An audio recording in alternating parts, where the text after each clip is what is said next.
சைத்பூர் கிராமத்தில் ஷியாம் என்ற ஏழை தொழிலாளி வாழ்ந்து வந்தார். அவருக்கு ஒரு மகனும் ஒரு மகளும் இருந்தனர். அது கோடைக்காலம். கேளுங்கள், வெயில் அதிகரித்து வருகிறது. எங்கள் வீட்டில் மின்சார இணைப்பும் இல்லை. அதனால் மின்விசிறி இல்லாமல் குழந்தைகள் எப்படி சமாளிப்பார்கள்? நீங்கள் சொல்வது சரிதான். ஆனால் நான் என்ன செய்வது? காலையில் வீட்டை விட்டு புறப்பட்டு நாள் முழுவதும் வேலை தேடி அலைகிறேன். ஆனால் எதுவும் கிடைப்பதில்லை. இது இன்னும் எவ்வளவு காலம் தொடரும்? வீட்டில் உள்ள ரேஷன் பொருள் தீரும் தருவாயில் உள்ளது. கடவுள் எப்போது எங்கள் மீது கருணை காட்டுவார் என்று தெரியவில்லை. இந்த வெப்பம் எங்களைப் போன்ற ஏழை மக்களைத்தான் மிகவும் வாட்டுகிறது. இப்போது நான் என்ன செய்வது? சரி, நீங்கள் எனக்காக ஏதாவது செய்யுங்கள். பிறகு நான் வேலை தேடி வெளியே செல்கிறேன். சுதா வானலியை மண் அடுப்பில் சூட்டில் வைக்கும்போது அவளுடைய மகன் மோகனும் மகளும் அங்கு வருகிறார்கள். அம்மா, ரொம்ப வெயிலாக இருக்கிறது. தயவு செய்து அப்பாவிடம் நம் வீட்டில் மின் இணைப்பு வாங்கித் தரவும் ஒரு பெரிய மின்விசிறியை பொருத்தவும் சொல்லுங்கள். இந்த வெப்பத்தை என்னால் இனிமேலும் தாங்க முடியாது. ஆமாம் அம்மா, நம் நண்பர்கள் எல்லோர் வீட்டிலும் விலை உயர்ந்த ஏசி இருக்கிறது. ஆனால் நம் வீட்டில் மின்சார இணைப்பு கூட இல்லை. நாமும் இந்த வெப்பத்திலிருந்து நம்மை காப்பாற்றிக் கொள்ள வேண்டும் என்று அப்பாவிடம் சொல். இதையெல்லாம் கேட்ட சுதா மிகவும் வருத்தமடைந்தார். ஷியாமும் இதையெல்லாம் கேட்டுக்கொண்டிருந்தார். தன் பிள்ளைகள் சொல்வதை கேட்ட பிறகு ஷியாமும் வருத்தமடைந்தார். ஐயோ கடவுளே, என் பிள்ளைகளுக்கு ஒரு நிம்மதியான வாழ்க்கையை கூட கொடுக்க முடியாமல், இந்த வெயிலிலிருந்து அவர்களை பாதுகாக்க முடியாமல் போன நான் எவ்வளவு துரதிர்ஷ்டசாலி தந்தை! ஷியாம் இதையெல்லாம் தனக்குள் சொல்லிக் கொண்டிருந்த போது திடீரென்று அடுப்பின் காரணமாக அவனது குடிசையின் கூரையில் தீப்பிடித்தது. அதனால் ஷியாம் விரைவாக தன் குழந்தைகளையும் மனைவியையும் வெளியே அழைத்து வந்தான். மேலும் சிறிது நேரத்திலேயே ஷியாமின் கடைசி புகலிடமான அவனது வீடும் தீயில் எரிந்து சாம்பலாகிறது. என்ன ஆகிவிட்டது? இந்த வெப்பத்தின் கொடுமையெல்லாம் எங்கள் மீதுதான் விழும். இப்போது எங்களுக்கு தங்குவதற்கு ஒரு கூரை கூட இல்லை. இப்படிப்பட்ட சுட்டெரிக்கும் வெயிலில் எங்கள் குழந்தைகளுடன் எங்கே போவோம்? அதிர்ஷ்டசாலிகளே, கடவுள் நம்மை சோதிக்க நேரிடலாம். கவலைப்படாதீர்கள். கடவுள் நிச்சயமாக ஒரு வழியை கண்டுபிடிப்பார். நாம் எப்படி அறிந்து கொள்வோம்? இப்போது எங்கள் வீடு முழுவதும் தீயில் சாம்பல் ஆகிவிட்டது. இனி நாங்கள் எங்கே வசிப்போம்? நான் என்னை பற்றி கவலைப்படவில்லை. என் 2 பிள்ளைகளைப் பற்றித்தான் கவலைப்படுகிறேன். இன்று நாம் அனைவரும் நமது கிராமத்தின் மறுபுறத்தில் உள்ள பயணிகளுக்கான ஓய்விடத்தில் தங்குவோம். நாளை நான் நமக்காக ஒரு புதிய குடிசையை கட்டுவேன். ஆனால் அங்கே இரும்புத் தகடுகள் இருக்கின்றன. இந்த வெப்பத்தில் அடியில் உள்ள இரும்புத் தகடுகள் இன்னும் சூடாக உணர வைக்கும். சுதா, நான் வேறு என்ன செய்ய முடியும்? இன்று என்னால் இங்கே ஒரு புதிய குடிசையை கட்ட முடியாது. ஏனென்றால் இந்த இடம் மிகவும் சூடாகிவிட்டது. அதனால் இரவு முழுவதும் இந்த இடம் குளிர்ச்சி அடைந்துவிடும்.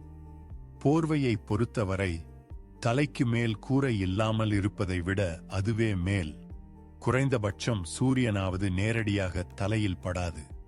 பிறகு அவர்கள் இருவரும் தங்கள் குழந்தைகளை அழைத்துக் கொண்டு பயணிகள் அமர்வதற்காக இடமிருந்த கிராமத்தின் மறுபக்கத்திற்கு சென்றனர். அப்பா, இந்த சுட்டெரிக்கும் வெயிலில் நாம் இனி இந்த கூரையின் கீழ் வசிப்போமா? இல்லை இல்லை, என்னால் இங்கே வசிக்க முடியாது. ஆமாம் மகனே, இந்த கொளுத்தும் வெயிலில் இந்த கூரையின் கீழ் வாழ்வது மிகவும் கடினம்தான். ஆனால் இப்போதைக்கு எங்களுக்கு வேறு வழியில்லை. இது இன்னும் சில நாட்கள்தான். அதன் பிறகு நான் எல்லாவற்றையும் சரி செய்து விடுவேன். எனக்கு சிறிது அவகாசம் வேண்டும் சுதா. நீ குழந்தைகளை பார்த்துக்கொள். நான் ஏதாவது வேலை தேடி வருகிறேன். யாருக்கு தெரியும், இன்றைக்கு எனக்கு ஏதாவது வேலை கிடைக்கலாம்.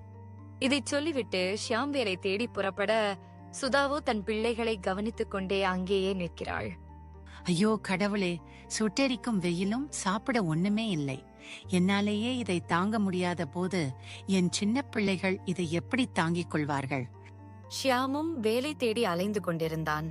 பெரும் சிரமத்திற்கு பிறகு அவனுக்கு ஒரு வேலை கிடைத்தது. அந்த பணத்தில் அவன் உணவு வாங்கி தன் குடும்பத்தினரிடம் சென்றான். உனக்கு ஏதாவது வேலை கிடைச்சதா? குழந்தைகள் நாள் முழுவதும் பசியாக இருக்கிறார்கள். ஆம், ஒருவர் என் மீது இரக்கப்பட்டு சில மூட்டைகளை சுமக்க வைத்து அதற்கு பதிலாக கொஞ்சம் பணமும் கொடுத்தார். அதைக் கொண்டு நான் இந்த உணவுப் பொருட்களை வாங்கினேன். நான் நாளை மீண்டும் செல்வேன். கண்டிப்பாக ஏதாவது வேலை தேடிக்கொள்வேன். மறுநாள் காலையில் ஷியாம் காட்டிலிருந்து சிறிதளவு புல்லையும் வைக்கோலையும் சேகரித்து மாலைக்குள் தனக்கென ஒரு சிறிய குடிசையை கட்டிக்கொள்கிறான். கேள் சுதா, இப்போது மாலை ஆகிவிட்டது. நீ குழந்தைகளை பார்த்துக்கொள். நாம் காலையிலிருந்து எதுவும் சாப்பிடவில்லை. அதனால் நான் நம் அனைவருக்கும் சாப்பிட ஏதாவது ஏற்பாடு செய்கிறேன். என் குடும்பத்தினர் இரவு முழுவதும் பசியுடன் தூங்குவதை நான் விரும்பவில்லை. டீசல், நீங்க கொஞ்சம் முன்னதாவே வந்து விடுங்க, ஏனென்றால் விரைவில் இருட்டிவிடும். ஆம், கவலைப்படாதீர்கள். நான் விரைவில் திரும்பி வந்து விடுவேன். இதைச் சொல்லிவிட்டு ஷியாம் வேலை தேடி புறப்படுகிறான். பிறகு ஷியாம் வழியில் தனது பழைய நண்பன் ஒருவனை காண்கிறான். ஹே ஷியாம் பாய், எப்படி இருக்கிறீர்கள்? உங்களை ரொம்ப நாள் ஆச்சு. எல்லாம் நல்லா இருக்கா? சகோதரா, நான் உனக்கு என்ன சொல்வது?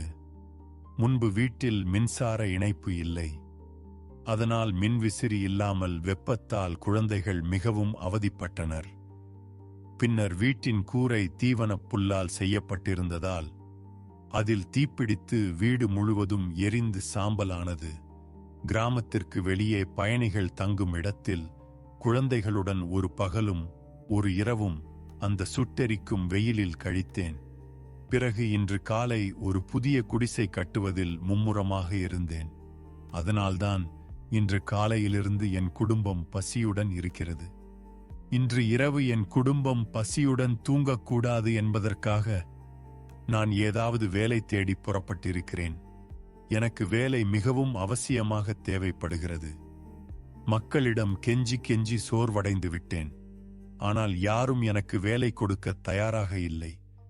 இந்த வெயிலில் யாரும் வேலை செய்ய முன்வரவில்லை. உங்கள் வீடு அவ்வளவு மோசமான நிலையில் இருந்தால் அதே இடத்திற்கு இன்னொன்றை வாங்கலாம். ஆனால் உங்களால் அதை செய்ய முடியாது. எனக்காக எது வேண்டுமானாலும் செய்யலாம். என் பிள்ளைகளுக்காக நான் எதையும் செய்ய தயார். சேட்ஜி, இவர் என் நண்பர். இவருக்கு வேலை மிகவும் அவசியமாக தேவைப்படுகிறது. முடிந்தால் தயவு செய்து அவருக்கு ஏதாவது வேலை கொடுத்து உதவுங்கள். நான் மிகவும் நன்றியுள்ளவனாக இருப்பேன். எனக்கு இப்போது செய்ய வேண்டிய வேலை ஒன்றுதான் இருக்கிறது. நான் என் வயல்களை உழ வேண்டும். இந்த வெயிலில் உங்களால் அவற்றை உழ முடியுமா? ஆம், என்னிடம் திராட்சை கொடிகள் எதுவும் இல்லை. என் திராட்சை கொடிகள் வெயிலால் நோய்வாய்ப்பட்டுள்ளன. இப்போது அவற்றால் பயன்படாது. உங்களிடம் திராட்சை கொடிகள் இருந்தால் நாளை அவற்றை என் வயலுக்கு கொண்டு வாருங்கள். சேட்ஜி, என்னிடம் காளைகள் இல்லை.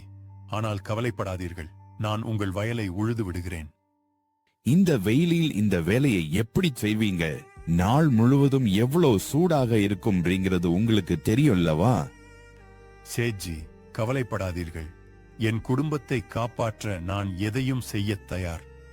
உங்கள் வயல்களில் நான் நன்றாக உழைப்பேன். எனக்கு எவ்வளவு கிடைக்கும் என்று மட்டும் சொல்லுங்கள். பாருங்க, என் பண்ணை ரொம்ப பெரியது. நீங்க செய்யும் வேலைக்கு ஏத்த மாதிரி சம்பளம் கொடுப்பேன். இந்த கடும் வெயிலில் உங்களால் 4 அல்லது 5 மணி நேரம்தான் வேலை செய்ய முடியும். அதனால அந்த 4 அல்லது 5 மணி நேரத்திற்கு நான் உங்களுக்கு 300 ரூபாய் மட்டுமே கொடுப்பேன். ஆனால் சேட்ஜி, மிகவும் சூடாக இருக்கிறது. மேலும் 4-5 மணி நேர வேலைக்கு நீங்கள் எனக்கு 300 ரூபாய் மட்டுமே தருவீர்கள். பாருங்க, நீங்க அந்த வேலையை செய்ய விரும்பினால் செய்யுங்கள். இல்லை என்றால் நான் அதை வேற யாரையாவது வச்சு செய்து முடிப்பேன். இல்லை இல்லை சேட்ஜி, நீங்கள் சொல்வது போலவே செய்கிறேன். இந்த வேலையை வேறு யாருக்கும் கொடுக்காதீர்கள். சரி, அப்படியானால் நாளை முதல் வேலைக்கு வாருங்கள். பிறகு ஷியாமும் ராஜுவும் சேத்தின் வீட்டிற்கு வெளியே வருகிறார்கள். ரொம்ப நன்றி ராஜு. நீதான் எனக்கு இந்த வேலையை வாங்கித் தந்தாய். இல்லை என்றால் எனக்கு வேறு வேலை கிடைத்திருக்காது. எனக்காக இன்னொரு உதவி செய்வாயா? ஆமாம் ஷியாம், என்ன விஷயம் என்று சொல்லு. ராஜு, எனக்கு கொஞ்சம் பணம் தர முடியுமா? என் குடும்பத்தினர் நேற்று முதல் எதுவும் சாப்பிடவில்லை. நாளை சேட்ஜி பணத்தை கொடுத்தவுடன் அதை உன்னிடம் திருப்பி தந்து விடுகிறேன். ஏய் ஷியாம், பரவாயில்லை, நீ பணத்தை எடுத்துக்கொள். நேரமாகிவிட்டது, நான் கிளம்புகிறேன். நீ உன் உணவை எடுத்துக்கொண்டு வீட்டிற்கு போகலாம். மறுநாள் காலை ஷியாம் சேத்தின் பண்ணையில் வேலை செய்யத் தொடங்கினான். சுட்டெரிக்கும் வெயிலிலும் அவன் விடாமுயற்சியுடனும் நேர்மையுடனும் தொடர்ந்து வேலை செய்தான். ஷியாம் இந்த கடின உழைப்பு அனைத்தையும் தன் குடும்பத்திற்காகவே செய்து கொண்டிருந்தான். பிறகு மாலையில் சேத் அங்கு வருகிறான். வாவ் ஷியாம், நீ அருமையாகச் செய்தாய். இதோ உனக்கான 300 ரூபாய். நாளை முதல் வேலைக்கு சரியான நேரத்திற்கு வரத் தொடங்கு. பிறகு ஷியாம் சந்தையிலிருந்து பொருட்களை எடுத்துக்கொண்டு தன் வீட்டிற்கு செல்கிறான். என்ன விஷயம்? நீங்கள் மிகவும் சோர்வாகத் தெரிகிறீர்கள். நான் வேறு என்ன செய்ய முடியும் சுதா? இந்த கோடை காலத்தில் எனக்கு கிடைத்த ஒரே வேலை இதுதான். சேட்ஜி நல்ல சம்பளம் கொடுக்கிறார். பார், இன்னும் சில நாட்களில் எல்லாம் சரியாகிவிடும். எங்களுக்காக இவ்வளவு கஷ்டத்தை அனுபவித்துக் கொள்கிறீர்கள். இதை எப்படி தாங்குவீர்கள் சியா? சுதா, நான் இதையெல்லாம் செய்தாக வேண்டும். நம் குழந்தைகளும் நீயும் இந்த வெயிலில் இங்கே வசிக்கிறீர்கள். நான் கடினமாக உழைத்து ஒரு நிரந்தர வீட்டை கட்டி என் குழந்தைகளுக்கு தேவையான அனைத்தையும் வழங்குவேன். இப்படியே சில நாட்கள் கழிந்தன. நிலைமை சீரடையத் தொடங்கியது. அவன் சேத்தின் நிலத்தில் தினமும் உழைத்து குடும்பத்திற்கு உணவு ஈட்டி தந்தான். ஆனாலும் அவனால் தன் வீட்டை பழுது பார்க்க முடியவில்லை. ஒரு நாள் அவன் வீட்டுக்கு வந்தபோது சுதா மிகவும் சோகமாக இருந்தாள். என்ன ஆச்சு பாக்யவான்? ஏன் இவ்வளவு சோகமாக இருக்கிறாய்? மோகனுக்கு உடல்நிலை மிகவும் மோசமாக உள்ளது. வெப்பம் காரணமாக அவருக்கு கடுமையான காய்ச்சல் ஏற்பட்டுள்ளது. நான் மோகனை இப்போதே மருத்துவமனைக்கு கொண்டு செல்கிறேன். நம் மகனுக்கு ஒன்றும் ஆகாது. அதிகம் கவலைப்பட வேண்டாம். ஷியாமும் அவரது மனைவியும் மோகனை அருகிலுள்ள மருத்துவமனைக்கு அழைத்துச் செல்கிறார்கள். முதலில் நீங்கள் மோகனை மருத்துவமனைக்கு மிகவும் தாமதமாக அழைத்து வந்தீர்கள். கடுமையான சூரிய ஒளியின் காரணமாக அவனுக்கு அதிக காய்ச்சல் ஏற்பட்டுள்ளது. மேலும் அவனுக்கு நீர்ச்சத்தும் குறைந்துள்ளது.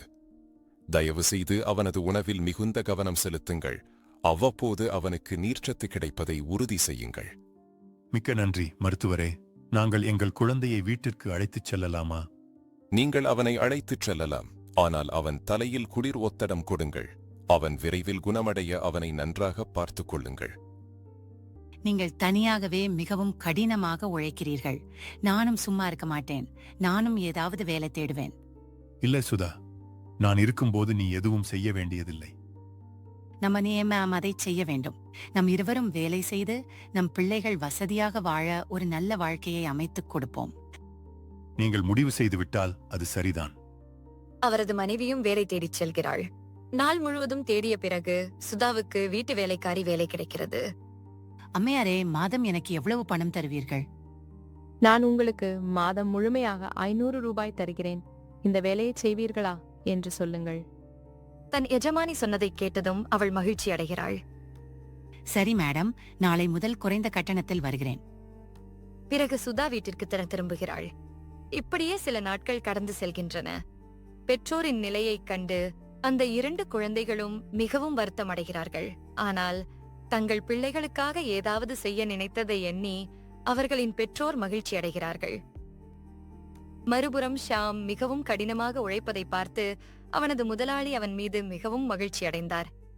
நீங்கள் உண்மையிலேயே ஒரு கடின உழைப்பாளி. இந்த வெயிலில் இவ்வளவு வேலையை செய்வது எல்லோராலும் முடியாது. நீங்கள் மிகவும் கடினமாக உழைக்கிறீர்கள். நாள் முழுவதும் வயல்களில்தான் இருக்கிறீர்கள். ஹே சேட்ஜி, ஒவ்வொரு ஏழையும் தங்கள் பிள்ளைகளுக்காக இப்படித்தான் கடினமாக உழைக்கிறார்கள். நம்மைப் போலவே இன்னும் பல ஏழைகள் இந்த கடும் வெயிலில் செத்துக் கொண்டிருக்கிறார்கள். எப்படியாவது ஒரு நிரந்தர வீடு கட்டிக் கொடுத்தால் போதும். என் பிள்ளைகள் தங்கள் சொந்த வீட்டில் வசதியாக வாழ முடியும். ஷியாம், உனக்கு ஒரு நிரந்தர வீடு வேண்டும் அல்லவா? ஒரு காரியம் செய். நாளை உன் வீட்டு வேலையை தொடங்கு. எல்லா செலவுகளையும் நான் பார்த்துக் கொள்கிறேன். நீ செய்யும் வேலையின் மூலம் பிறகு எனக்கு பணம் செலுத்திக் கொள்ளலாம். சேட்ஜி, உங்களுக்கு மிக்க நன்றி. என்னைப் போன்ற ஒரு ஏழை மனிதனுக்கு இத்தகைய கருணையை காட்டியதற்காக இறைவன் உங்களை ஆசீர்வதிக்கட்டும். சில நாட்களுக்குப் பிறகு ஷாமின் நிரந்தர வீடும் கட்டி முடிக்கப்பட்டது. அவர்களுடைய வீட்டைக் கண்டு அனைவரும் பெருமகிழ்ச்சி அடைந்தனர். இத்தனை கடின உழைப்பிற்குப் பிறகு அவர்கள் ஒரு நிம்மதியான வாழ்க்கையை கண்டடைந்தனர்.